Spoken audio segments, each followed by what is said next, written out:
The single most important thing of any drummer's drum kit are bearing edges, and I will show you a technique you can use to check your own shells at home.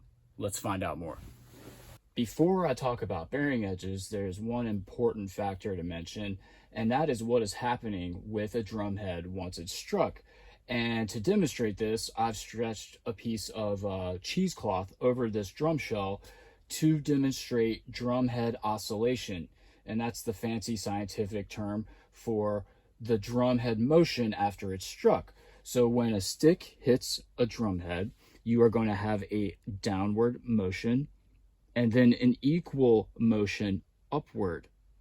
Okay, and this will continue to oscillate back and forth until the energy dissipates.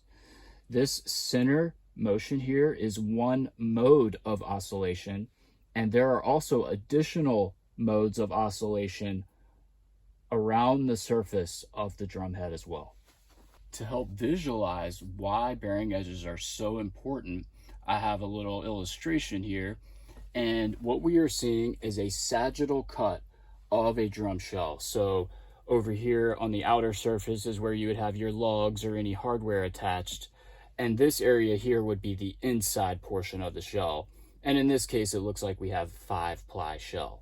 Okay, and there are generally 3 contours to a bearing edge. You have your inner cut, which is typically 45 degrees and what you see on most shells today. You have this very top portion here, which is called the apex. And then you have your outer cut, and in this case is rounded over. And this is typically considered a hybrid edge to us drum builders out there. The apex and the outer edge are critical components to the overall bearing edge. And this is because if I draw in a drum head here, circling around the outer edge on top of the apex, we can see that this is where the drum shell and the drum head communicate. It's where they shake hands. It's where vibration is sent from the drum head down through the drum shell. Especially with the apex here, any damage or discrepancy in this edge is going to result in disrupting the drum head oscillation. It will distort the oscillation, resulting in unwanted tonal characteristics like a weird buzz or unwanted overtones. So this apex being absolutely perfect all the way around the drum is essential and critical to the most wonderful, pleasing drum sound. And additionally, tuning your drum head will be difficult, if not impossible, if there are any discrepancies or damage to the apex. So I've made a few modifications from the last illustration, which showed some very distinct contoured edges and the typical edge you would find on my custom drums. Now what we have here is the edge that you primarily see on most drums available today. And this could be from high-end kits to beginner level kits. And what we notice is that there is not much of an outer edge, and the apex is very sharp and just not much area in here where the drum head communicates with the drum shell.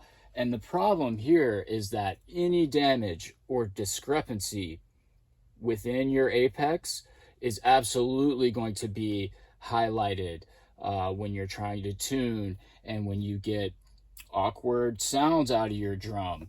The reason why you see this type of edge on most of the drums available today is honestly because it's just easier to do, especially if you're a bigger company and you're mass producing drums. This is a much easier edge to do than what I was previously showing you with very distinct contours. Those edges take time and they take a lot of attention. And when you're mass producing drums, this is just definitely an easier way to have a bearing edge. But once again, you are more likely to have discrepancies in this area resulting in a drum that might not sound as you expect it to sound and may be difficult to tune. Now that we've covered bearing edges and the different contours, as well as drumhead oscillation, I will now show you a technique where you can check your bearing edges from home. Obviously, the first method is remove your drumhead, and you can rub your finger along the apex. And if you feel any kind of nick or ding or any type of imperfection at all, well, that's a problem, as we talked about earlier. And so that's one very simple method of checking your bearing edge. Now, a lot of times you are not going to be able to feel an imperfection in your apex because you may have a lower section of the apex compared to the rest. And so what you're going to need is a perfectly flat surface. And you can find these surfaces around your house, say a glass table or a marble tabletop. Even a countertop can work sometimes, but you have to ensure that this surface is perfectly flat, or this technique is not going to give you an accurate idea of how precise your edges are. So what we're going to do is obviously remove the drum head so the edge is exposed. And I do like to do this technique with no hardware on the shell. The hardware can add extra weight, and it can make it a little more difficult to go through this process. You can still do this method with your hardware installed, but I do suggest removing all of your hardware to reduce the weight and keep the shell light to perform this technique the absolute correct way. So what I'll do is I am going to pick opposite points of the bearing edge, and I, with the most slightest pressure, even just with my fingertips, I am going to alternate between my right and left hand and slightly press down on the drum to see if there's any movement or that I hear a little movement. And I hear some slightly there, and I'll rotate, and we can obviously see that the drum is teeter-tottering here.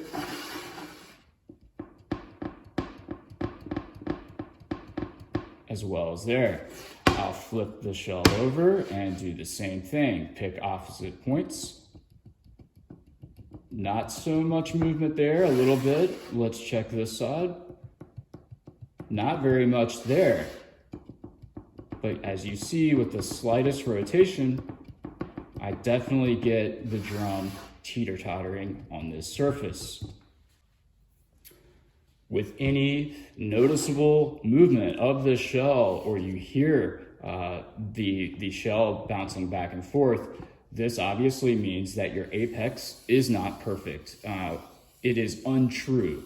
And so that means your drum head is not going to sit perfectly on your shell surface and communicate the right way. You are going to have a very difficult time tuning and getting the optimal sound dynamics out of your drum shell. Bearing edges here at Brownie Drum Company are primarily formed by hand with lots of sanding. And I will obviously use a table router to cut the inner edge, but I will show you how I form the apex and outer edge. And what I do is I use a technique of chalking the edge and then sanding and repeating this process. And the chalk allows me to visualize the contours that I'm making so I get the final result I'm looking for.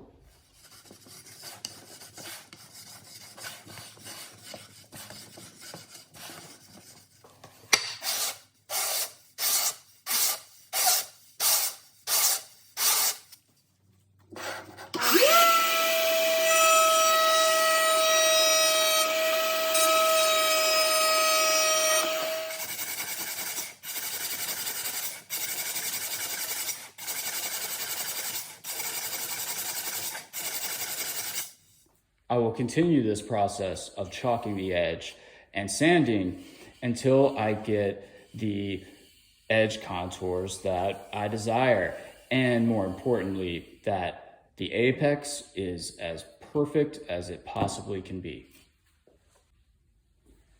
Now that these edges are complete, I'll show you the same technique we used earlier. I will pick two opposite points and with just a slight amount of pressure, press on the shell, and I hear no tapping and I do not see any motion or the shell teeter-tottering on this surface. And so I've gotten the contours and the apex as perfect as possible, and this shell is now ready for the next phase. All right, thanks for watching, and maybe now you have a better understanding of the importance of your bearing edges and a way you can check yours at home. If you feel like your edges do need worked on, please reach out to a company like Brownie Drum Company, and we can take care of cutting you perfectly contoured edges. It can be one of the best investments you can make for your drum kit, and so please reach out if you have any other questions. If you want to see more content like this, please let me know in the comments, and don't forget to like and subscribe. Later.